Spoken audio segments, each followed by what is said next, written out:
Okay, Beruchim Abbaim. Welcome to another Wednesday night class in Halebanon, Avenue S, the corner of East 9th. We are learning Perashat Tzav, and Ba'azat Hashem, this Shabbat She'abon Aleinu Shalom will also be Perashat Parah.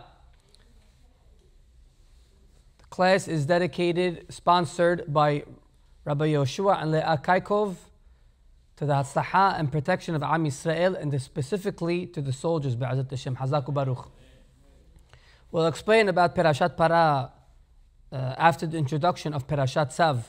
Perashat Tzav continues the explanation of the korbanot that they used to bring in the Mishkan and afterwards in the Beit HaMikdash. It primarily deals with the Korban Olah. Korban Olah was an elevation offering, which means the whole thing goes up to Hashem. Olah Khalid, the whole thing goes up to Borei Olam.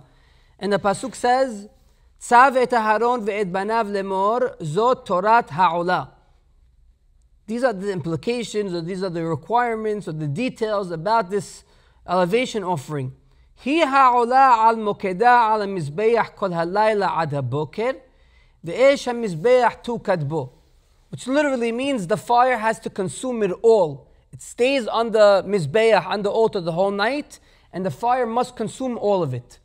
And it says later on in the Pasuk, Esh tamid tukad ala mizbeach lo tichbe. Now we are talking over here about there were two different mizbehot in the Beit HaMikdash and the Mishkan.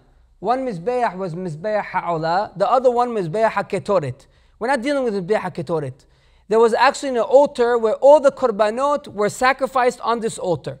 Now on this altar you have an esh that came down from Borei Olam, a fire that came down from Hashem, and they used that fire along with the fire that they had to bring, even though there was always a fire, they had to bring mitzvah lehavi from min ha'idyot. They used to bring a fire, and through that fire, obviously, they burned the korbanot or whatever it needs to be. But there's a tzivui, there's a mitzvat lo ta'aseh, which means be careful, lo tichbe. Make sure that fire is never extinguished. Above me, do we have an esh tamid over here in the shul? Above me, it's always on. In every Bet Knesset, in shul or kenis, you'll usually find esh tamid. Why?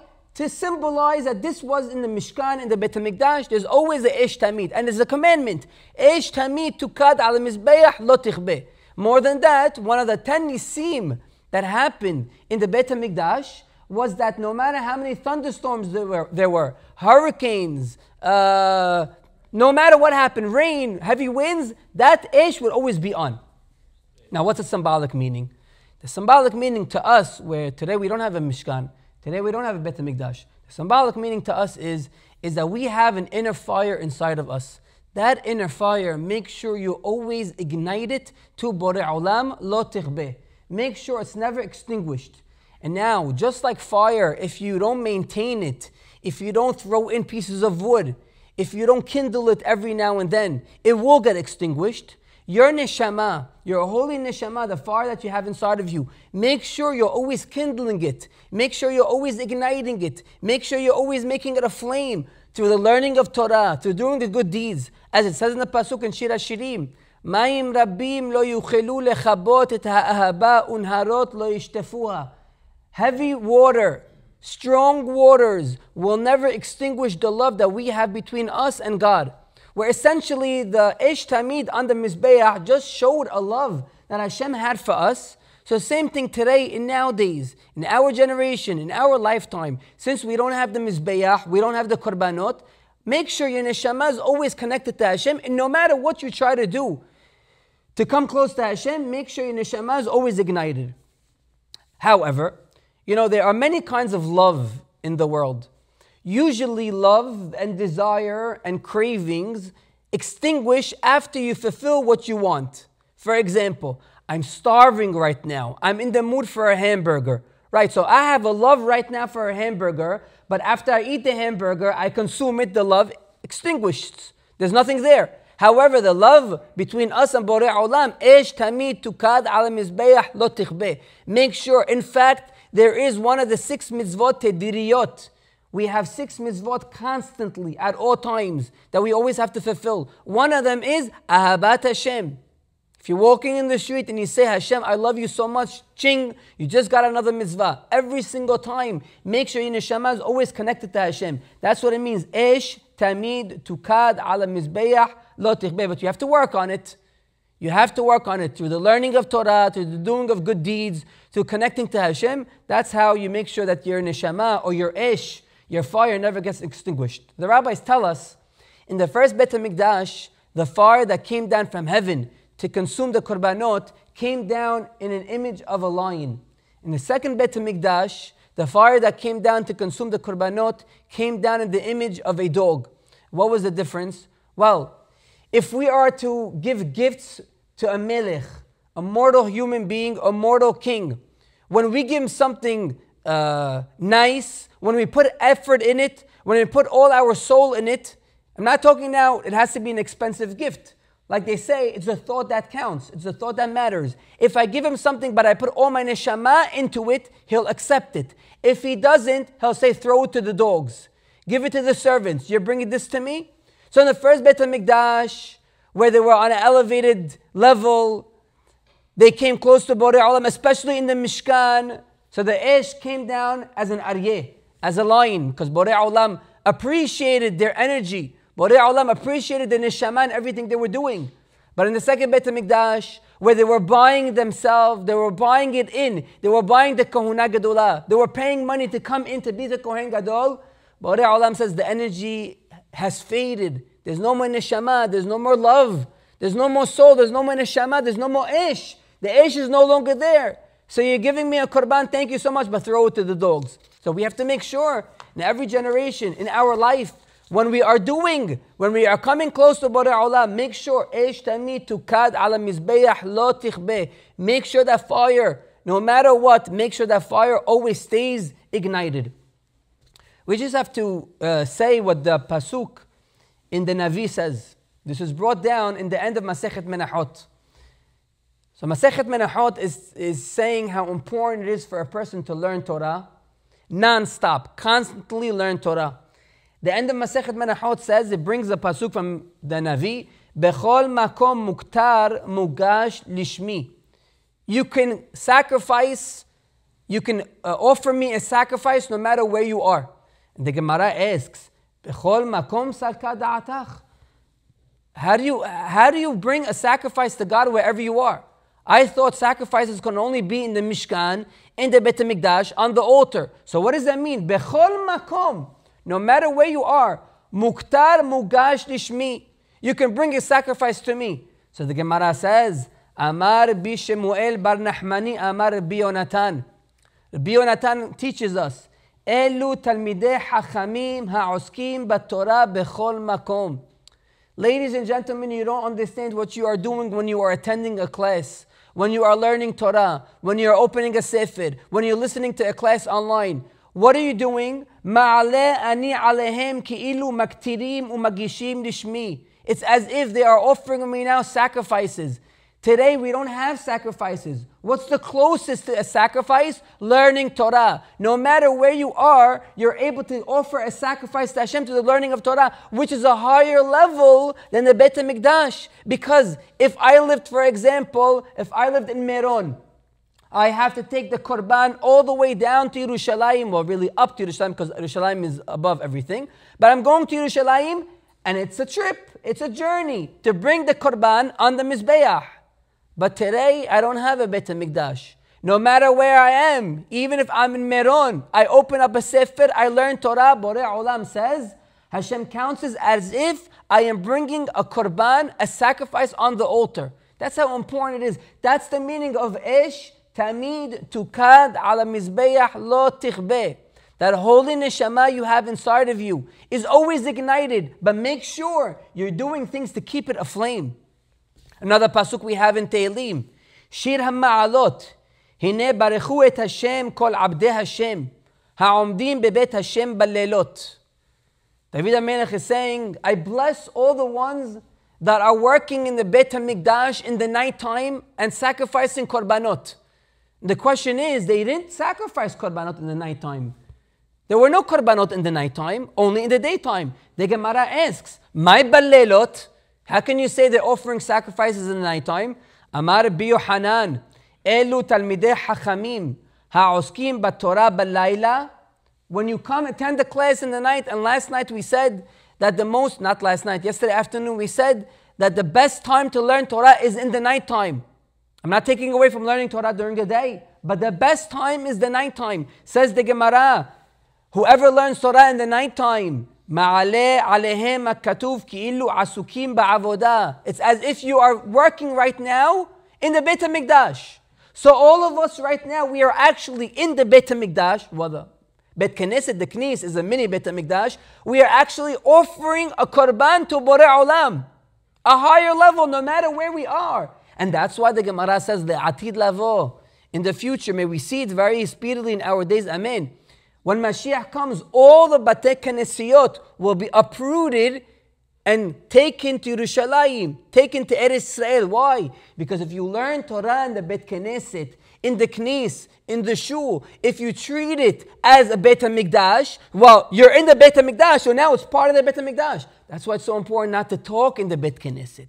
That's why it's so important that the certain criteria, certain requirements, decorum, ethics, rules, regulations, laws, what you could do in Bet Knesset, what you can do. That's why it's so important to dress in a fashionably manner, in a respectful manner to Borei Olam. Why? Because it's a Bet Mikdash Me'at. That's what it's saying over here. Ma'aleh alehem hakatuv ki'ilu hasukim ba'abodah. It's as if they are in the Bet Mikdash right now. I saw something from the Baal Shem Tov. If you see over here to my left, we have the Berich Shemeh de Mereh Alma. We say it every time the Sefer Torah is taken out, on Rosh Chodesh, the custom that says it on Rosh Chodesh, on Shabbat, and Yamim Tovim. And we say over there, Beh Ana Rahitz. Beh Ana Rahitz literally means, I trust in God. Rahitz means to trust. Beh Ana Rahitz. I trust in Him. The Baal Shem Tov says, yes, you're right. It means I trust in Hashem, but it means something else.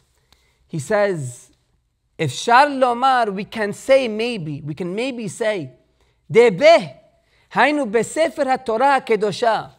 God is located in the Torah. You want to cling to God? What can I do? Open a Sefer. Open a Sefer, Hashem is talking to you. We've said it many times. The difference between tefillah and Torah is tefillah, I am talking to God. Torah, Hashem is talking to me. You want Him to talk to you? You want all the secrets in life? You want all the beracha? This is the biggest beracha, Morai v'Rabotai, ladies and gentlemen. The Sefer Torah, learning Torah is the biggest beracha. All the other ones are nice, but they're man-made. All the segulot are man-made. Everything that you have, do this 40 times, do Hafrashat Halal, this is man-made. This is the real McCoy. This is the real deal. This is the real deal. Beh Ana Rahitz, says the Baal Shem Tov. Beh, in the Torah Kedosha, Rahitz. He says, what does the word Rahitz mean? Well, we said Rahitz means I trust, but he says Rahitz means Ani mitrachetz, umitnake kemayim zakim hamenakim et ha'adam. I wash myself in the Torah Kedosha. And that's what it means. Esh tamid tukad al mizbeach lo tirbeh. What does fire do? Fire consumes everything. Fire cleans everything, makes everything fresh.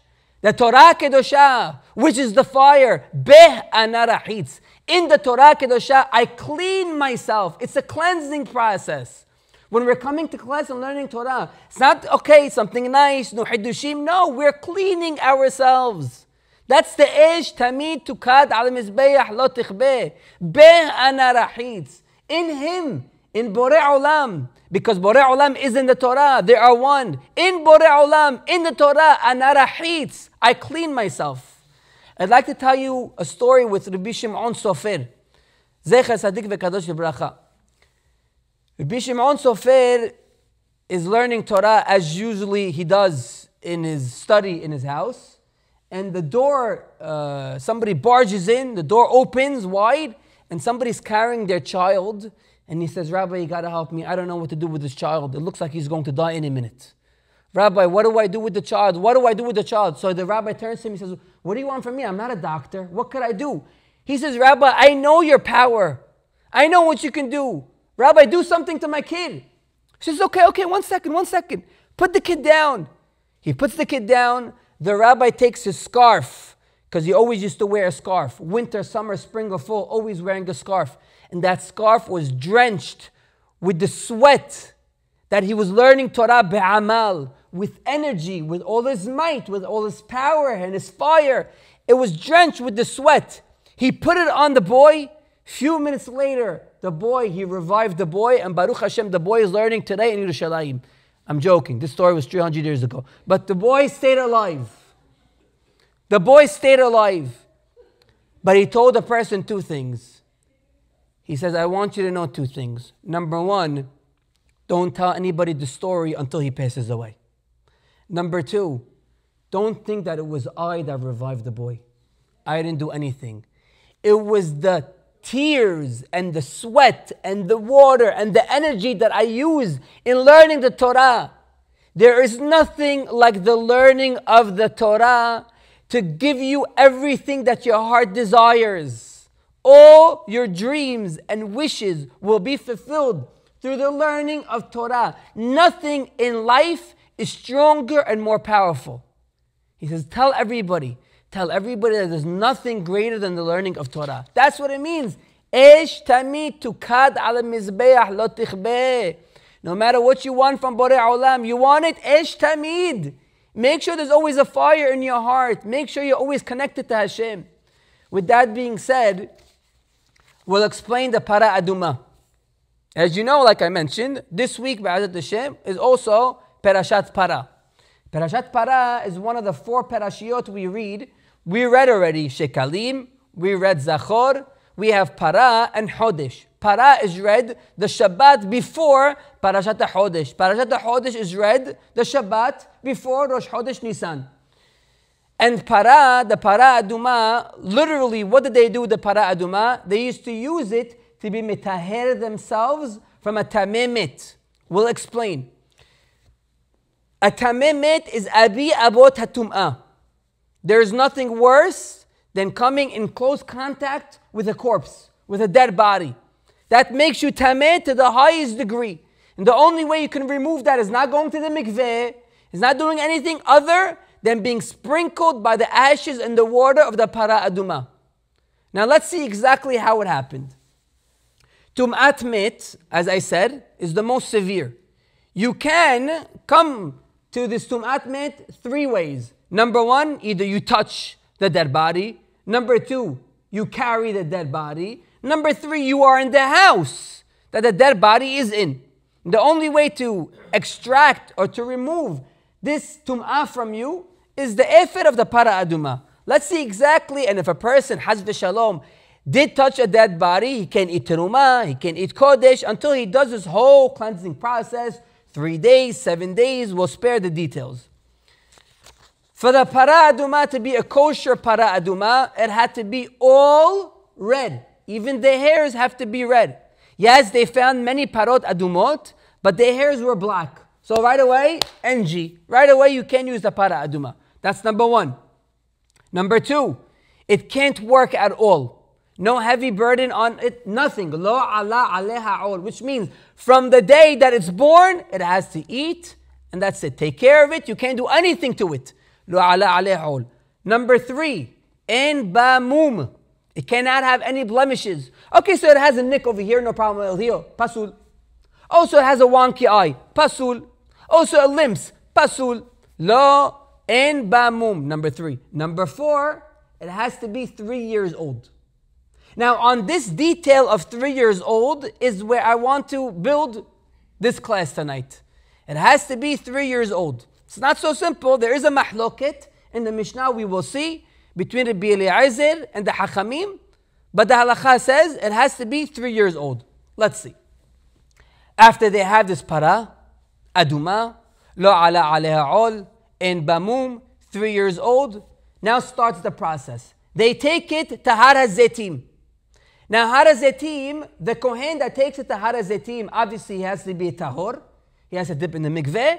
He takes it to Har HaZetim, overlooking the Beit HaMikdash, overlooking the Hechal, overlooking the Kodesh HaKodashim. He has to actually see from and you'll see why I'm telling you all these details.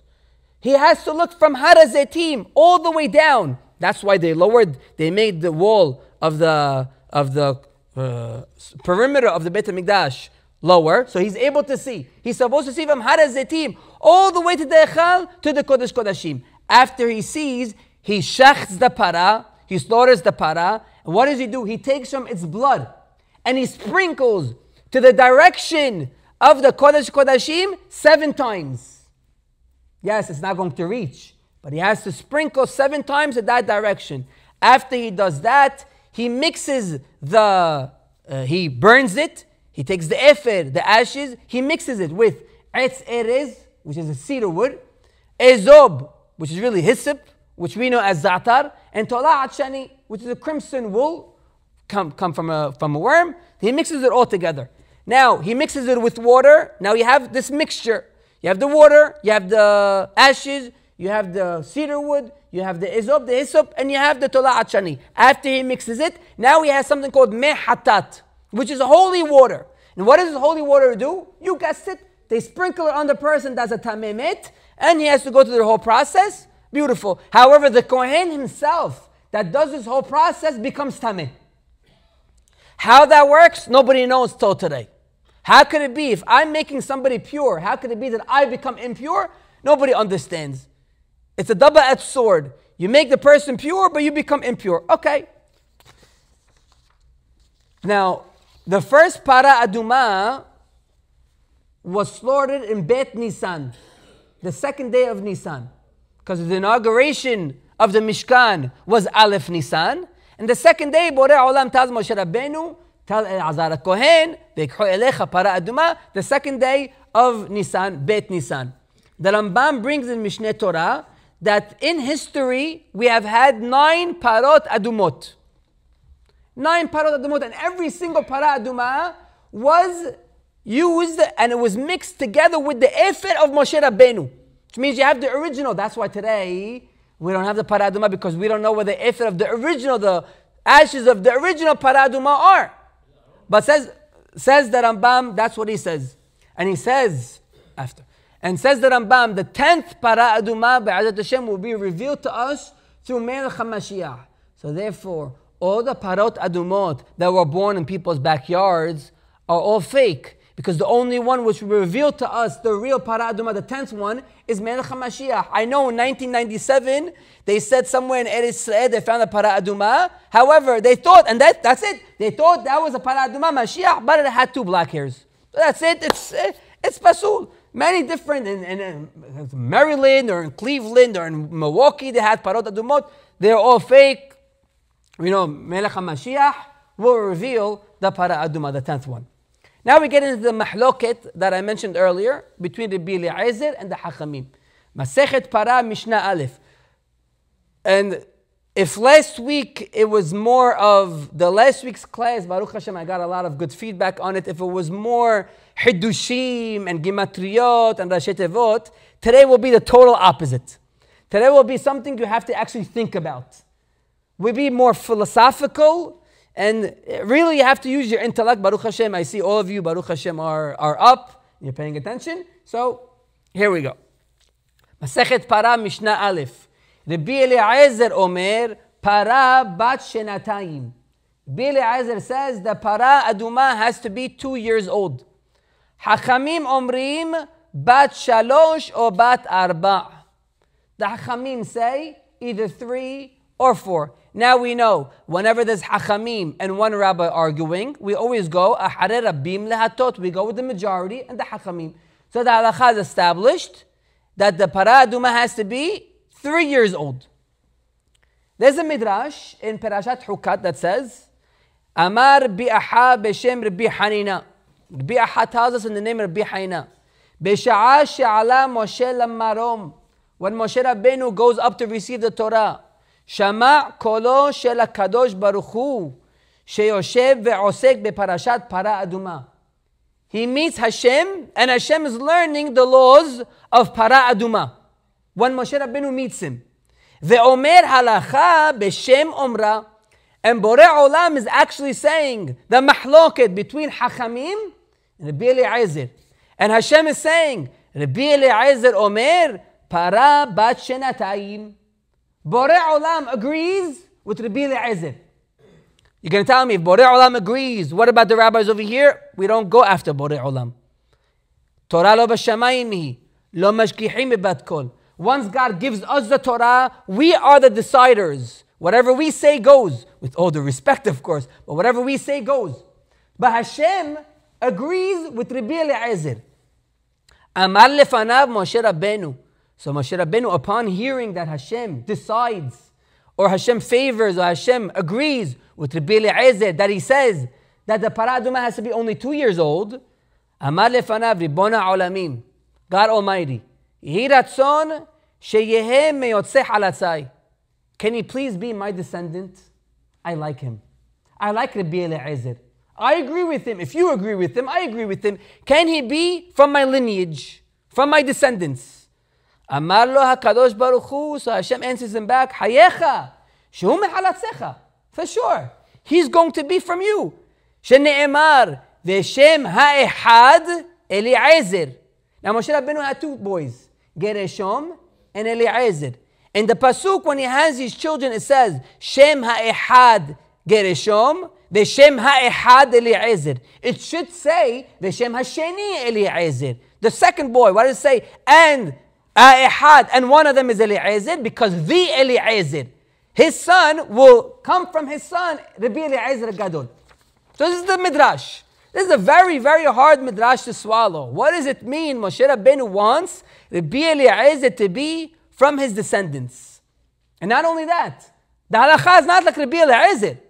The halakha is like the hachamim. So Moshe Rabbeinu, you want a hacham to come out from you, and the halakha is not decided in his favor? So to answer this, that Rabbi Eliezer says 2, and the hachamim say 3. In life, in the stages of life, we have 3 intervals. The first interval is Kedusha, then we have Tahorah, and then we have Tum'ah. Kedusha means we are born with no sin. We're all born with no sin. Until the age of 12 for girls and 13 for boys, everything changes. But Kedusha, we're born with Kedusha. We're holy people. But the second stage of life is Tahorah, which means we don't sin, but we stay the way we are. We don't elevate ourselves. And by the way, the Kedusha, the first interval, could happen at any time in life. You could plug it into age 50, and your Kedusha. You always make sure you don't sin, and make sure you always elevate yourself to God. But the Tahorah, the second one is, okay, I don't sin, but I'm not going up. Status quo, I want to stay the way I am. Don't interfere in my life, don't meddle in my business, let me be. But Haz v'Shalom, the third interval, again, it can happen any stage in life, is Tum'ah. Which means, he's not going up, he's going down. Haz v'Shalom. These are the 3 intervals. Rabbi Eliezer says, there's only 2 intervals. Whereas the Hachamim say, there's 3 intervals, because 3 shanim, 3 years. Rabbi Eliezer says, there's only 2. I say the Parah Adumah is only 2 years. Why? In my eyes, there's Kedushat Tahorah. There's no Tum'ah. A Jew can never sin. According to Rabbi Eliezer, he's finding the benefit of the doubt in every single Yehudi by saying, a Jew never sins. And even if it looks like he sins, no, he could always plug in back to Kedusha and Tahorah. He's always good. I don't even see, like he was a defender of Am Yisrael, I don't see that a Jew can actually sin and stoop to a level so low. I don't see it. I don't see. He's Kedusha and Tahorah. When Moshe Rabbeinu hears this, that there's a person defending the Jewish people, because a Jew always has that Esh Tamid Tukad al Mizbeach Lo Tichbeh. A Jew always has that fire inside of him that's never extinguished. Says Moshe Rabbeinu, he's me. Moshe Rabbeinu was always, he was the biggest defender of Am Yisrael. Moshe Rabbeinu was afraid to go to take the Jews out of Mitzrayim, lest they don't believe in him and there's going to be Lashon Hara on the Jews and a prosecution. So he says, no, I don't want to go. Moshe Rabbeinu loves the Jews so much. Moshe Rabbeinu loves the Jews so much that when he saw they were out there building the bricks, building the pyramids, he went out. He left the luxury. He left everything. He was living in the palace of Parah. He left everything. And says Rashi, he put his eyes and his heart with them. He saw their plight and their suffering and their misery. He loved the Yehudim so much. So says Moshe Rabbeinu, I see there's another Yehudi, Rabbi Eliezer. And Rabbi Eliezer was the rabbi of Rabbi Akiva. So we're talking about Rabbi Eliezer HaGadol.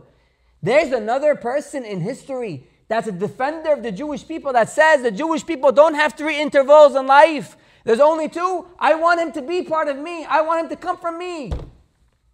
Because Rabbi Eliezer and Moshe Rabbeinu understand that a Yehudi has always esh tamid tukad al mizbeh tukhbeh. And by the way, this is why the Kohen had to be facing the Kodesh Kodashim.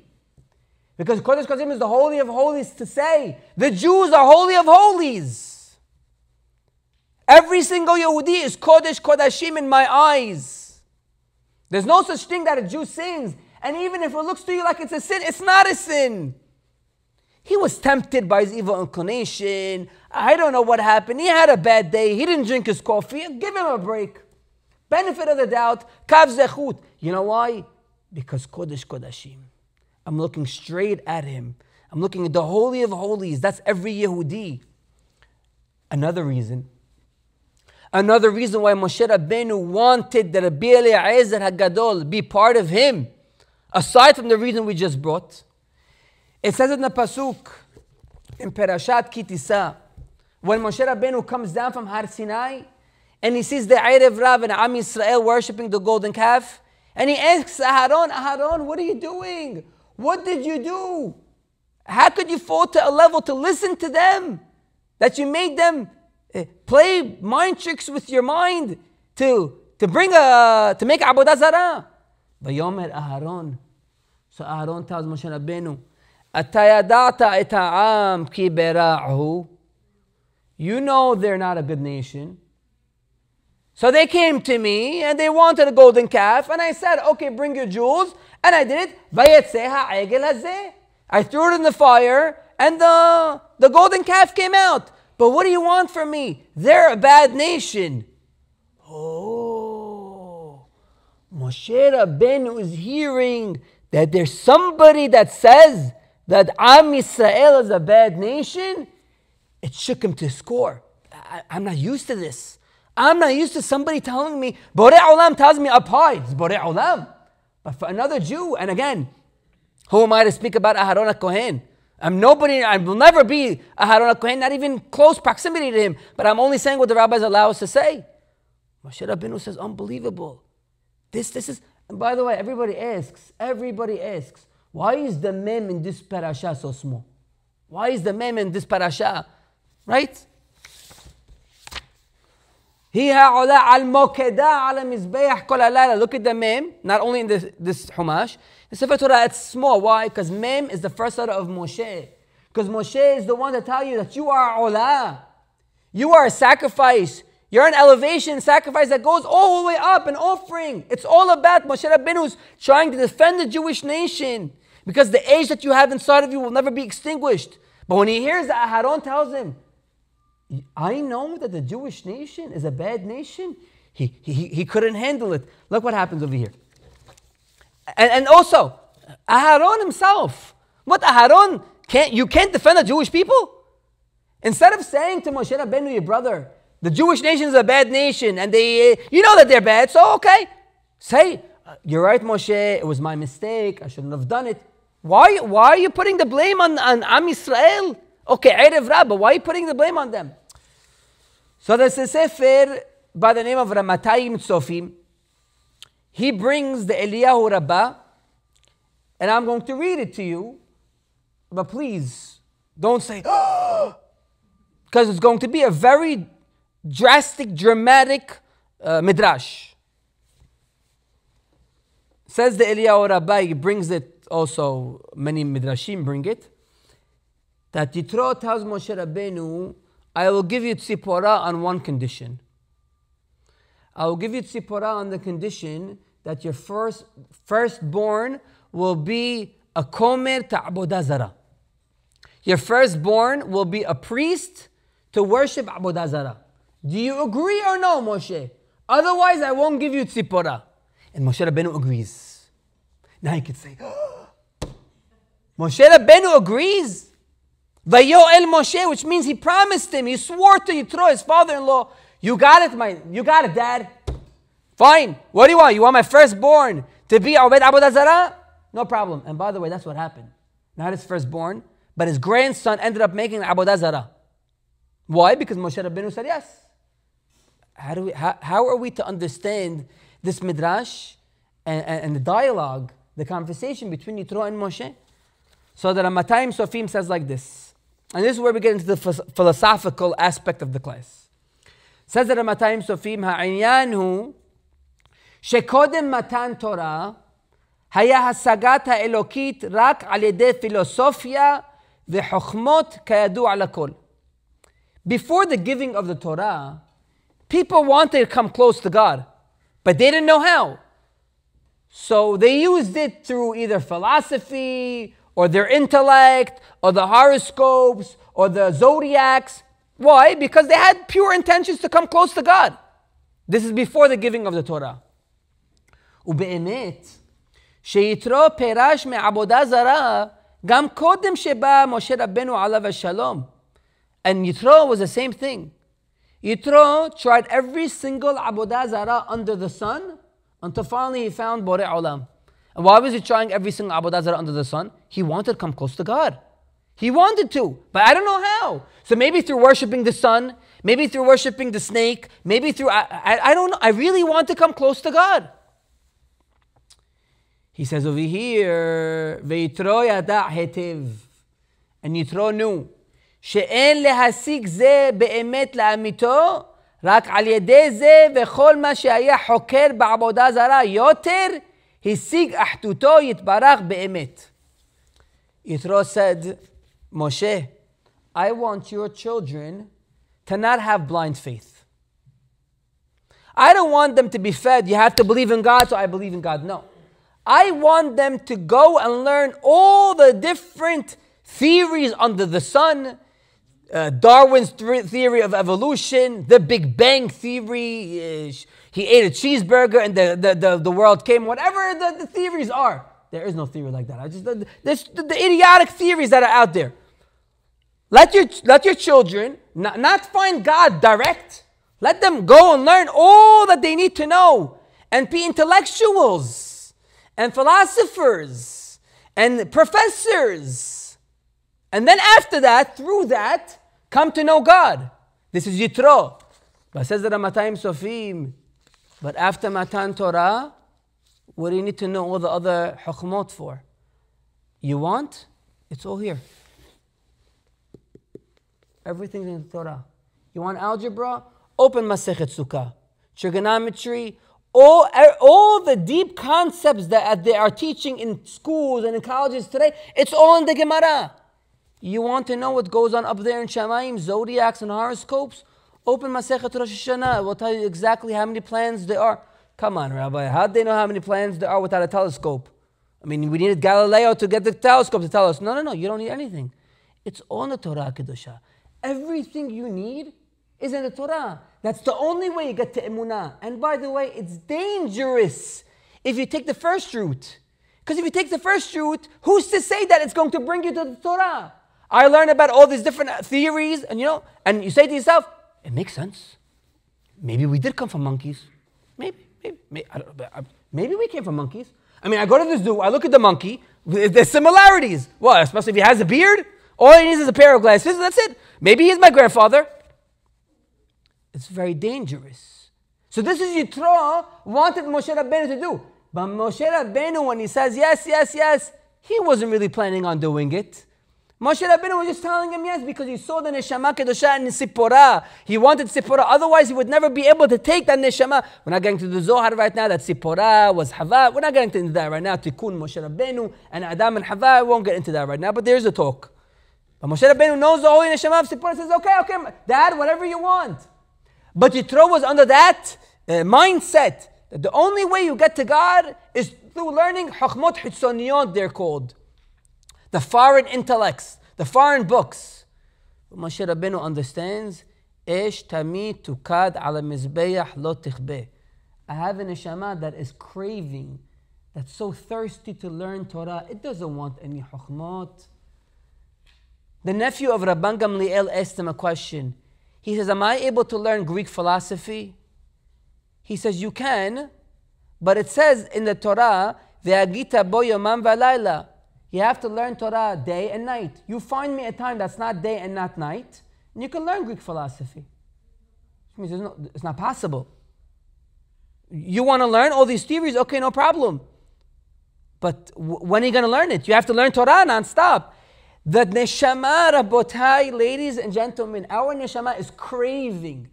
Says the Mesilat Yesharim, and nothing can satiate and make the neshama full than the learning of Torah. He equates it as a mashal to a princess that married a person that lives on a farm. And she used to eating filet mignon, and she used to eating nice steaks, and nice meat. He brings her to eat rice and lentils. He says, oh, this is a delicacy in my farm. Rice and lentils? What are you, I'm a fallah? Who eats rice and lentils? Fallah is a farmer. Who eats rice and lentils? Nobody eats rice and lentils. They said, this is what I eat. Yeah, because you don't know the real essence. You don't know real food. Says the Mesilat Yesharim, we have a neshama inside of us that wants Torah and only Torah. But sometimes we think the neshama, it wants Netflix, and we think the neshama wants parties, and it wants other things that it's disgusted from. The neshama abhors it. It detests these things. Yet we keep on running after it. The neshama only wants Torah. That's all it wants. That's the only thing that satiates it and makes it full. Why? Because you have the Eish Tamid Tukad al Mizbeach Lo Tichbeh. Because your neshama is a holy fire. Is a fire that wants to cling to fire. Fire clings to fire. Fire will extinguish everything else. Oh, you can tell me water, but Torah is also water. That's all it wants. All it wants Torah. That's what the Ramatayim Sofim is saying. Even further, I saw the Bet Israel. The Bet Israel says like this. He says, when Borei Olam created the world, I stapled it backwards. When Borei Olam created the world, it says, Bereshit bara Elohim et hashamayim ve'et haaretz. So Borei Olam created the heaven and the earth. Ve'haaretz hayta tohu vabohu. And the world and the land was desolate, was empty. There was nothing there, it was void. So says the Midrash, he quotes the Midrash, he says, Tohu vabohu elu ma'asehen sher resha'im. Because the resha'im, the wicked people, everything they do is in vain. Everything they do is empty. What do they contribute to the world? What are they bringing to the world? It's empty. However, Borei Olam also saw the ma'asehem shel tzaddikim. But Borei Olam also saw that there's going to be righteous people in the world. And says the Midrash, Aval eni yodea me'eze mehem hafetz. But we don't know what God really wants. Does He want the handiwork of the wicked people? Or does He want the handiwork of the righteous people? Kevan dichtib, however, when it says, Vayar Elohim et ha'or ki tov, when Borei Olam saw the light and the light was good, Haveh b'ma'asehem shel tzaddikim. Borei Olam agrees that the handiwork of the tzaddikim is really what's necessary in the world. The Bet Yisrael asks, how can we even think that Borei Olam wants the handiwork of the Resha'im? Borei Olam doesn't know. What's better? Is it the handiwork of the Resha'im, the way they walk in life? Or is it the way that the Tzaddikim walk in life? I don't know which one's better. What do you mean you don't know which one's better?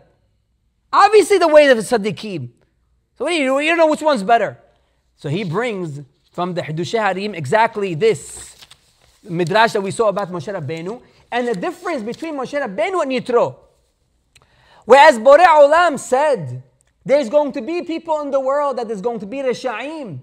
But they're going to say, let me find God in the Rish'ut way, in learning all these philosophies, and learning all these theories, and then I'll come close to God. Borei Olam says, maybe they'll find me that way. But when Borei Olam saw that there's Tzaddikim in the world, people that go yashar, straight to the emunah, without going to Hitzoniyut, Borei Olam says, that's what I want. We have Yitro and Moshe Rabbeinu again. Yitro, we don't need you. I'm sorry. That's why Moshe Rabbeinu tells Yitro, you done? Go back. You done with me? Go home. Says, tell him, go home. We don't need your ideas and philosophies.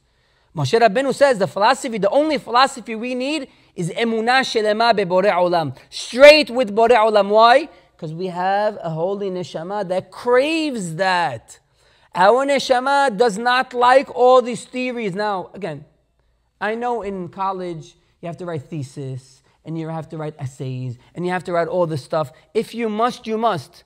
But to go to volunteer to go to these classes, as a volunteer, to attend these classes where they feed you all lies, that's very dangerous, says the Beit Yisrael. That is very dangerous.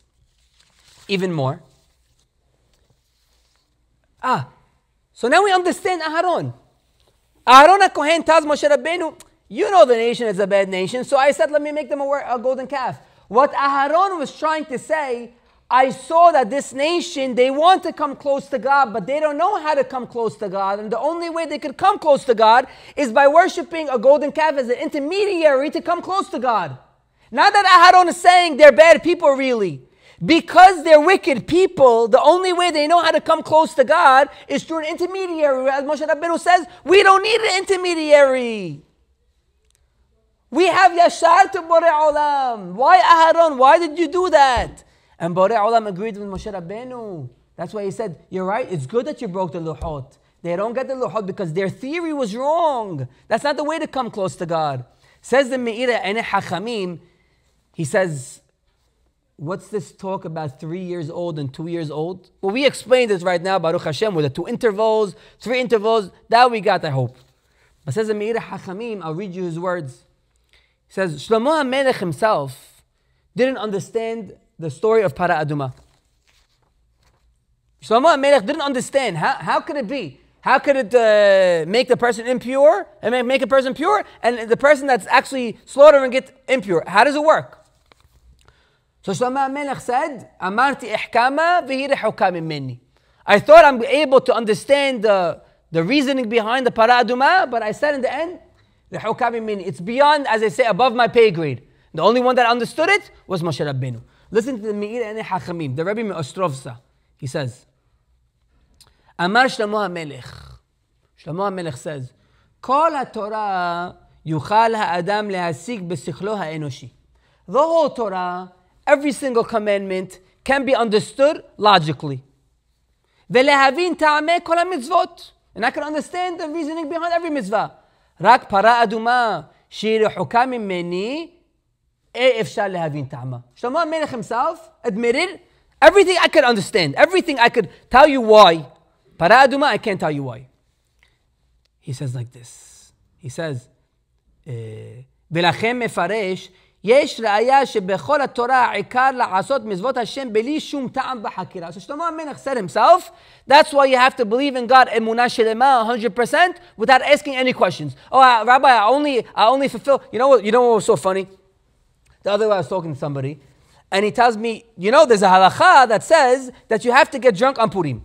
Everybody knows my stance when it comes to getting drunk on Purim. I don't have to repeat myself. Anyway, Purim is past us, behind us. So he tells me, the halacha says you have to get drunk on Purim. I said, if only you took every halacha serious like this halacha. Did you know this halacha Mayim Ahronim? Did you know this halacha Birkat HaMazon? You know halakha Shabbat? You know halakha Boreh? You know other halachot? But this halakha, Baruch Hashem, this one. Oh. And we hear that all the time from people. Rabbi, I will not fulfill this mitzvah until you explain to me why. Says Shlomo HaMelech, no. Says Shlomo HaMelech, everything you do with I'm the one who could tell you that I'm able to find the reasoning for everything, but I'm telling you in the end of the day, hukah. Hukah means you do it without asking questions. Now listen.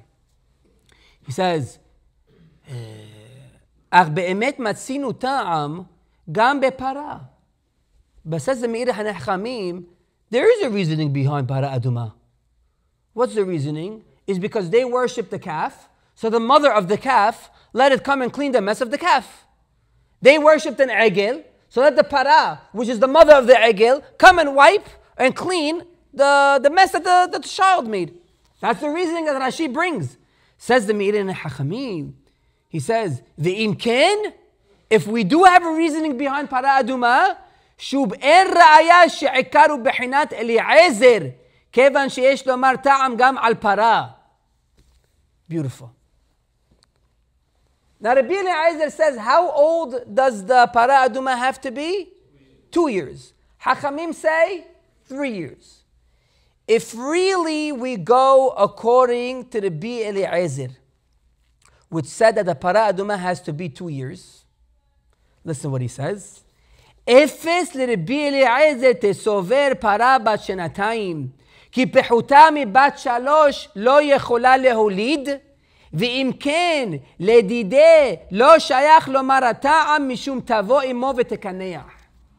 You know why Rabbi Eliezer was saying 2 years?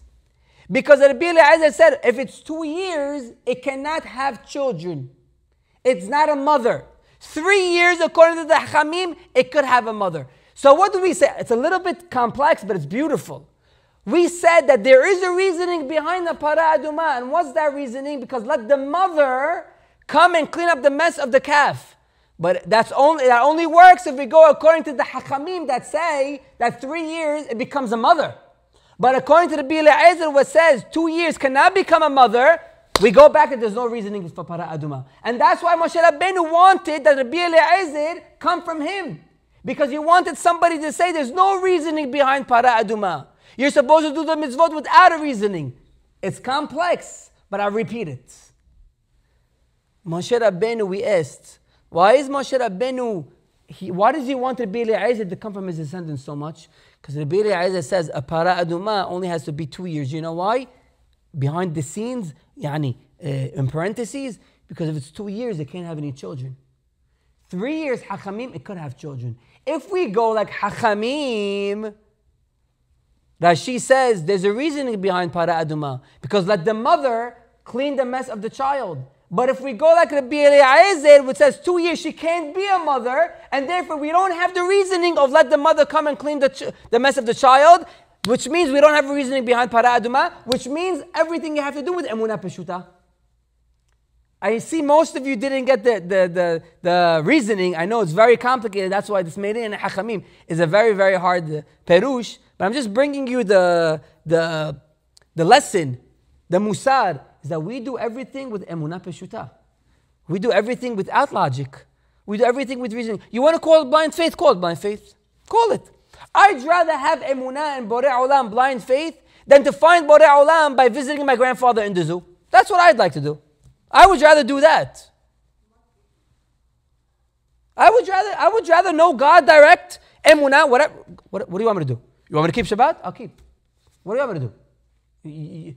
You want me to wear special clothes for Shabbat? I'll wear them. What do you want? Just you name it, I'll do it. Why?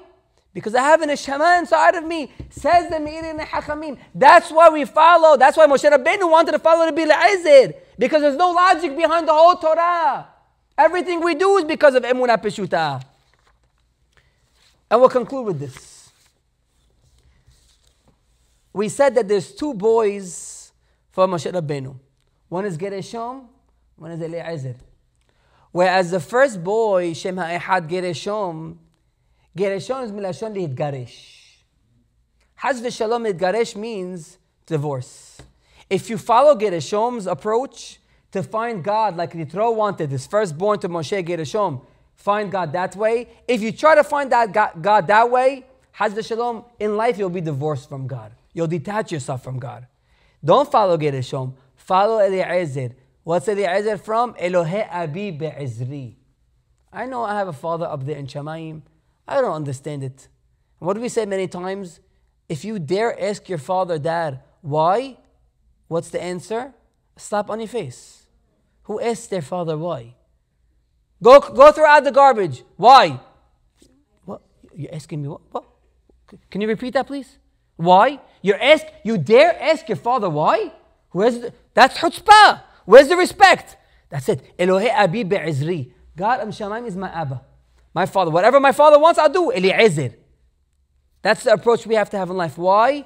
Because Esh Tamid Tukad Ala Mizbeach Lo Tichbeh. Emorai v'Rabotai. And that is why we need the Parah Aduma to be metaher us of all our impurities, of the deadness inside of us. The Tum'at Met wasn't something 1,000 years ago. We are all plagued with a deadness inside of us. A deadness where I don't want to do it until I understand it. A deadness where I'm too tired to do it. A deadness where it doesn't make any sense. We don't follow Gereshom. Follow Eliezer. Because we have that neshama, kedosha, that never gets extinguished. May Borei Olam help us and give us the zechut And may our eyes see very soon, even before the month of Nisan comes, Mashiach Sidkenu, heralding in Be'ezat Hashem the Geula Shelema, in the Binyan Beit HaMikdash, V'mera Be'emenu, Amen Ve'amen. Bi Hananiah ben Akashia Omer, Asakash Baruch Hu Lezukos Lefichach, Hirba Lehen Torah Mizot Shelema, Ona Hafiz Ma'azutko, Yagdil Torah